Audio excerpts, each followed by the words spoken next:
inmejorables. Yo voy a leer una serie de notas sueltas que parecieran tener un poco de sentido, eso espero, que yo titulo como gran tema: no todo es un problema de educación. Dos aclaratorias a priorísticas.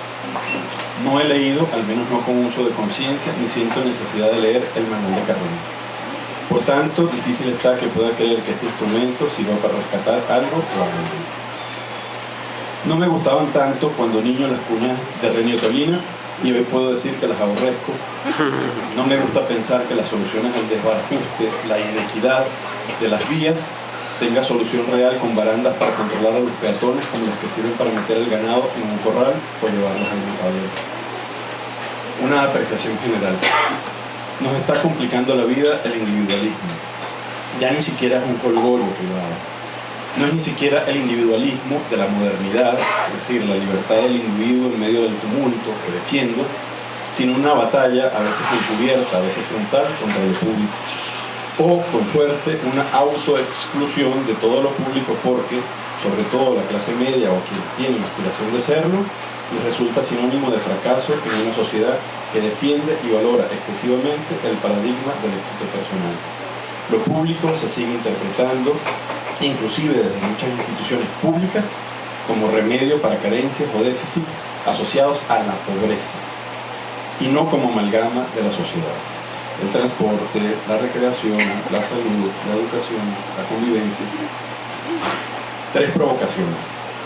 Defiendo y estimulo la idea de que los peatones no están obligados siempre a cruzar en las esquinas, ni en los rayados, ni en los semáforos. Entre otras cosas porque estos no son respetados por los conductores y porque la ciudad no ha sido concebida ni organizada pensando en los que caminan como la gran prioridad. Pero sobre todo pienso y promuevo que los viandantes no crucen por las pasarelas, sobre todo en avenidas donde debería haber semáforos y rayados peatonales.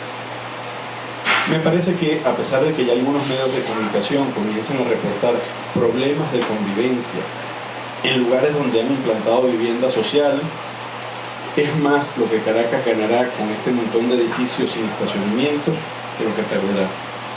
Ya basta de que la gente asume la ciudad como un asunto de territorio en los que cierta gente no debería tener cabida, y esto es algo que alude por igual a la clase media y a los sectores populares. Me declaro intolerante ante quienes se sienten vulnerados y vulnerables ante la posibilidad de convivir con los otros. Creo que hay algo de vandálico en la manera como se asume la implantación del llamado arte público en la ciudad, de que de manera cerrada pacta intervenciones que se hacen oficiales, buenas, bonitas, deseables. El arte público hoy no es una forma de jolgorio privado. 2 imágenes que modelan irrespeto e irracionalidad. Estoy convencido de que hay una relación directamente proporcional entre la opacidad del papel humado que se utiliza en los vehículos y el nivel de desfachatez, irrespeto y agresión que despliegan sus conductores hacia todos y todos. Son un exabrupto las caravanas de recién graduados, licenciados, TSU, bachilleres, escolares, que van por las calles corneteando, rompiendo todas las reglas, gente sentada en las ventanas, bebiendo. Me parece un sintomático ejercicio de libertad. ¿Por qué no celebran caminando por un bulevar? ¿Por qué no cantan en coro una canción en el metro? ¿Por qué no reparten abrazos en un autobús? El éxito se mide en distancia y velocidad en carros de por medio. Varias notas sueltas. Debo confesarme harto de esta frase cuasi mágica que todo diagnostica y todo deja igual. Eso es un problema de educación. Se utiliza para explicar por qué el gandolero mea en la cuneta de la autopista, por qué la señora lanza la bolsa de basura hacia el barranco, por qué el patinetero elige la madrugada para hacer ruidosas piruetas en la bajada frente a un edificio residencial, por qué el grafitero se empeña en llenar de rayas el muro blanco, por qué la gente dispara groserías a todo volumen dentro del autobús, por qué la ejecutiva pega el chicle debajo de la mesa donde está reunida con los chivos en baño. No todo es un problema de educación o falta de educación, como también suele decirse. A veces, sí, y habría que preguntarse dónde falló esa educación, pero a veces es una respuesta, una forma de rebeldía, un llamado de atención, una realidad que va más allá de nuestra idea de orden.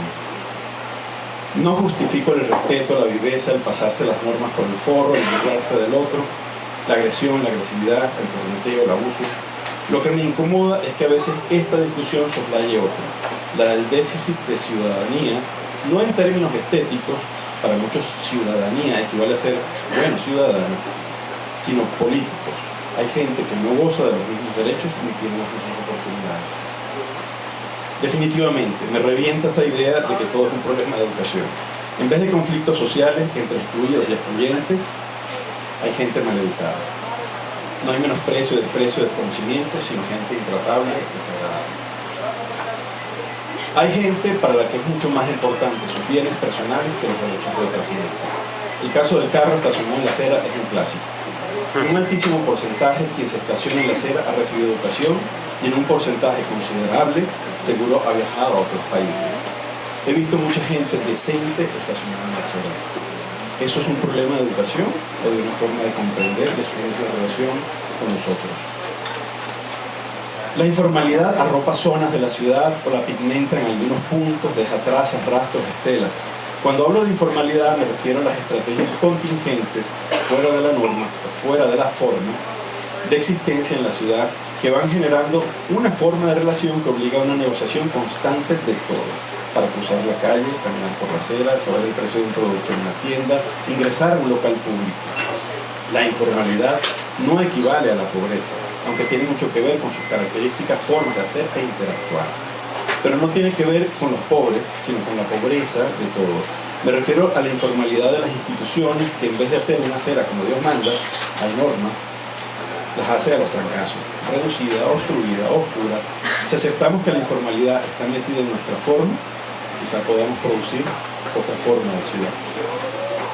Siento que en Caracas la gente es, en general, bastante amable. No lo digo como repetición de ese lugar común asociado a la idiosincrasia de una vieja Caracas, sino como una constatación sobre el camino. La gente suele dar los buenos días en los ascensores. La gran mayoría ha entendido que hay que dejar salir antes de entrar en el metro. La mayoría no se colea en la cola del supermercado ni en la de los centros electorales. Cuando el vagón del metro no está repleto y entra una señora embarazada, casi siempre alguien le da el toque. Pero cuando está repleto, cuando la barriga no queda expuesta, entonces esto es difícil que suceda. Cuando la realidad se esconde, cuando se hace difusa, cuando no nos vemos, aparece el conflicto. El roce se convierte en fricción. Vivimos en una ciudad, quizá en un país, en la que la norma, el acuerdo por el bien común, no es acatada porque no fue construida en común, sino porque los beneficios implícitos de vivir en sociedad no son totalmente transparentes. No sé en qué me beneficia como conductor que yo me detenga en un semáforo en rojo, aunque no esté cruzando nadie. Eso nos obliga, lamentablemente, a renegociar todo en cada instante. No confiamos en que el otro hará su parte, en que el otro acatará la norma. Eso nos obliga a desarrollar una coraza, a un sálvese quien pueda y, en consecuencia, a abdicar de lo público, que es donde, suponemos, es más difícil negociar, porque allí nos entrecruzamos con más diferentes y, además lo sabemos, desiguales, con el peligro que entraña esta conciencia. Cierro con esta frase. La ciudad está en conflicto y aunque queramos, no podemos ocultarlo para hacerla lucir bien. Gracias.